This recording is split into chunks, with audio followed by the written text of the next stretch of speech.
Shalom, welcome to my channel, the Hebrew Bible. This is Moses Gumadi, and in this video we'll talk about YHVH Asher YHVH, the title of the name of God which he revealed to Moses at the burning bush. Why are we talking about this again? Because this happens to be like this week we read the Parashah Shemot, that is the Parashah of Exodus, starting from Exodus chapter 1 verse 1 until Exodus chapter 6 verse 1. Okay, and here we have in chapter 3 this statement God has made in Exodus chapter 3 verse 4.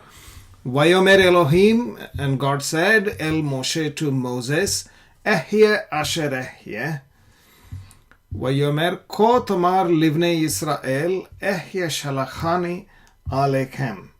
So he's saying that YHVH Asher YHVH is my name, and tell the children of Israel, YHVH has sent me to you. Now this is the translation from the King James Bible.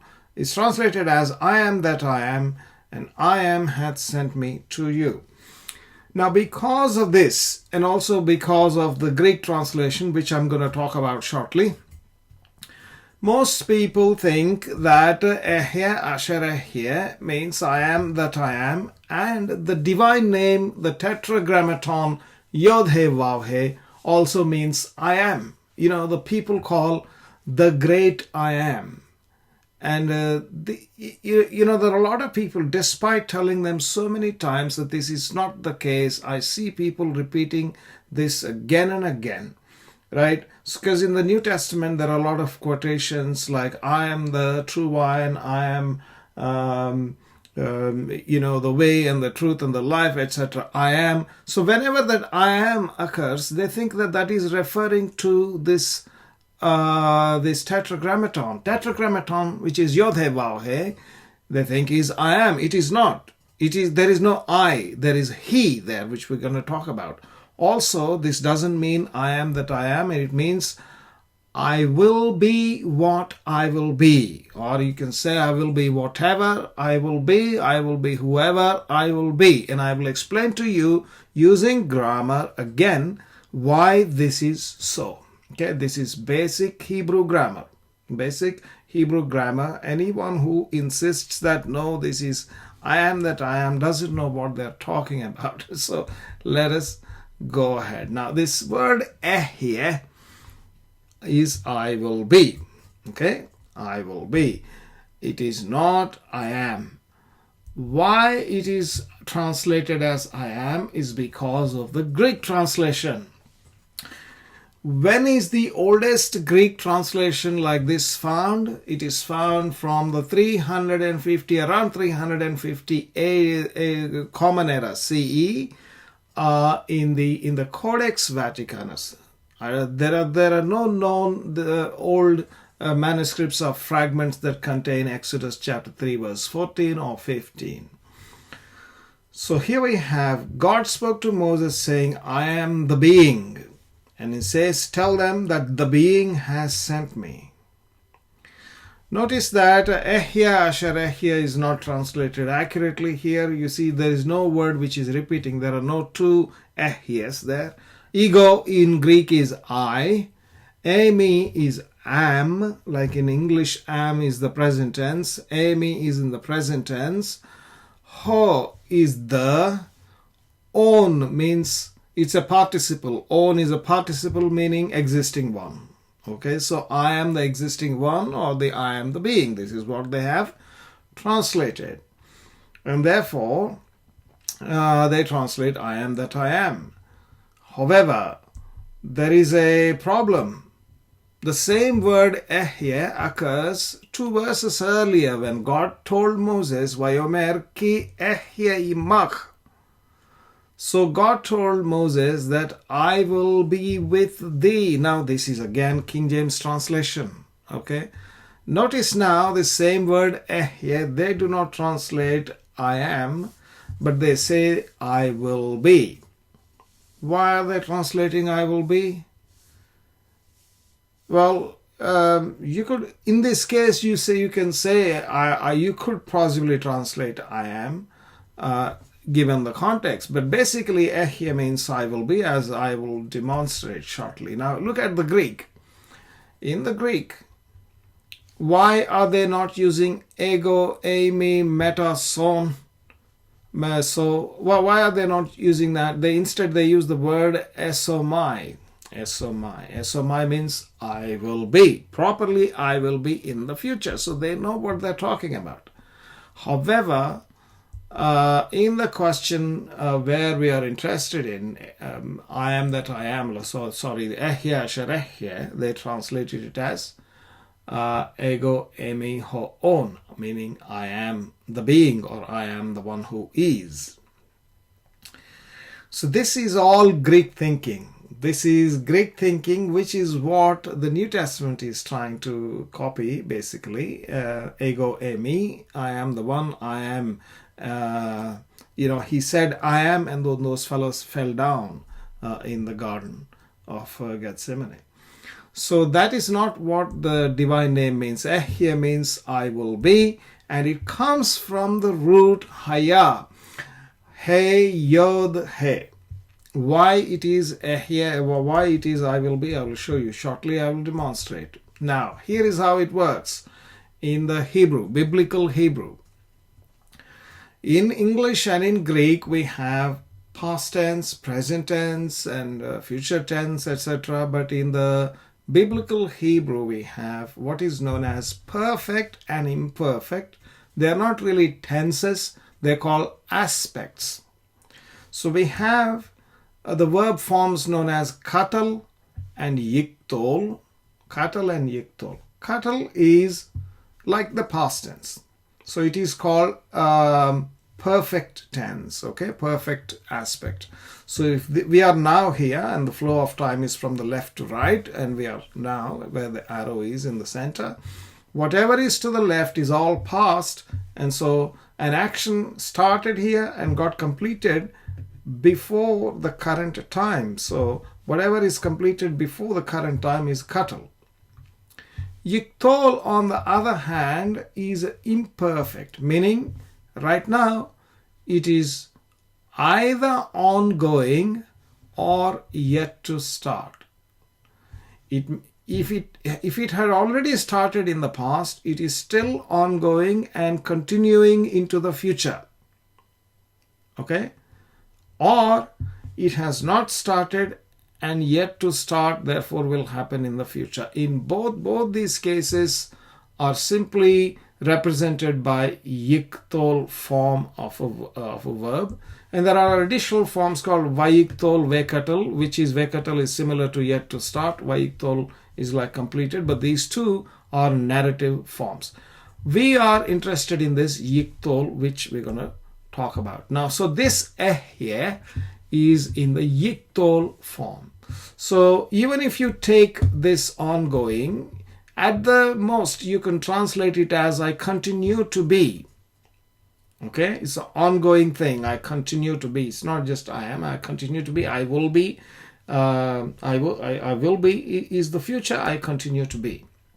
Now, the root haya is conjugated here in all these cases with a katal conjugation, yiktol, vayiktol, vekatal, those four that I have mentioned.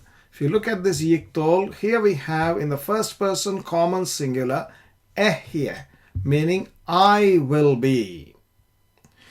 If it is the third person masculine singular, it is Yehyeh, that is, he will be. If it is feminine, it is Tehyeh, she will be. Okay, so that's how it works. And of course, we have all other different forms. So Ehyeh is I will be, Yehyeh is he will be, Yehyeh. Now this is related to the divine name Yahweh, as I will show you. Now this Yehyeh, as we said, comes from the root haya, he, yod, he. But the same root in an older form is hava, he, vav, he, instead of he, yod, he. Because yod, vav turned into yod, or yod turned into vav, etc. So these things happen. So this older root if you take, then the Yahweh here becomes Yahweh. Notice YHVH here, and it strictly means he will be. This is the derivation of the name YHWH. However, these vowels are never used for Hashem, for God, in the Hebrew scriptures. The vowels that are used are Sheva, Cholam, Kamats. People will say, well, this belongs to the vowels of Adonai. But in any case, this is a code. It's well recognized. The rabbis agree that the name of God, YHWH, means Haya, Hove, Yehye, meaning he was, he is, and he will be. Yehye, we said earlier, Yehye, right? Haya, Hove, Yehye. From there we get this word, YHWH, with different vowels. Okay, that's the meaning of the name, and it is he is, or he was, or he will be. Not I am, or I was, or I will be. There is no I in here. It is he. So when we take this name, we are referring to him from a third person perspective. So whenever somebody says the Tetragrammaton means the great I am. No, it is not. It is not. It is he is, or he will be. That's the meaning. Okay. Right. Now look at what he immediately says. In Exodus chapter 3 verse 14, he introduced this phrase, Yahweh Asher Yahweh, and in the very next verse, he gives his name, YHWH. Vayomer od Elohim el Moshe, Ko tomar el bnei Israel. And God said further to Moses, say like this to the children of Israel, Hashem, YHWH, Elohei avotechem, the God of your fathers, Elohei Avraham, Elohei Yitzchak, Ve'Elohei Yaakov, Shalachani alechem, Ze Shemi leolam, Ze Zichri ledor dor. So this name is the God of your fathers. This name, YHWH, he is the God of your fathers, God of Abraham, God of Isaac, God of Jacob.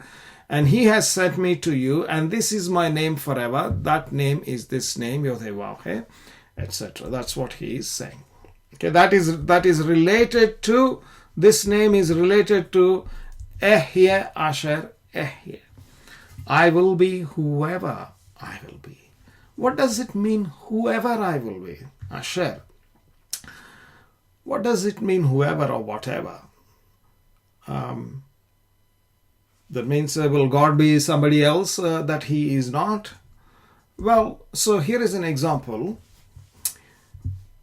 God sent a prophet, Nathan, to David, communicating to him about the covenant that he would make with David, the Davidic covenant, and told him about his son and the kingdom of his son. And he said, I will be, you're not going to build the temple, your son will build the temple, Solomon. And regarding Solomon, he says, Ani ehye lo le'av, I will be to him, I will be his father. Okay, Ani ehye lo le'av. Ani is I. Ehye is I will be. I will be, lo, to him, le'av, for a father. Vehu, and he, that is Solomon, Yehye li leven. He shall be to me a son. Okay, so here we have both Ehye and Yehye. Both of them we already saw. So he will be. God, was he a father to Solomon before he was born? Was Solomon a son to the father, to God, before he was born? Now, by the way, notice that this verse is quoted in the book of Hebrews as applied to Jesus. Now, this originally, of course, applies to Solomon. In 2 Samuel chapter 7, verse 14, Ani, who is speaking? God, Hashem, YHWH, is saying, Ani, I am, I ehye lo le'av, I will be his father. That is, he is taking up a role, a relational role with respect to Solomon as his father. So question is, I will be whoever I will be? Yes, whoever I will be. He will not be whoever you will be. Okay, so you and I cannot tell him what he will be. He will decide. I will be whoever I will be. Okay, he's not saying I will be whoever you say I will be. No. So who he will be, like how he is being a father to Solomon, will be decided by him. Okay, he will decide. So Hashem is not only was, is, and shall be a continually existing, eternally existing being, but also becoming. He can be what he had not been. And then people will immediately jump and say, well, then he became XYZ, right? No, not according to what you think, but what he says he will be.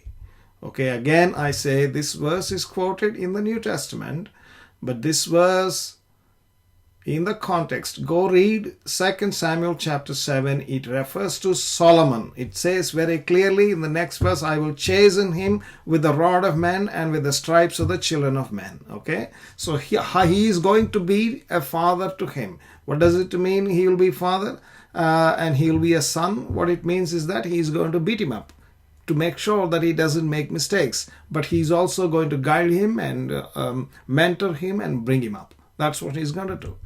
So he will use the cane.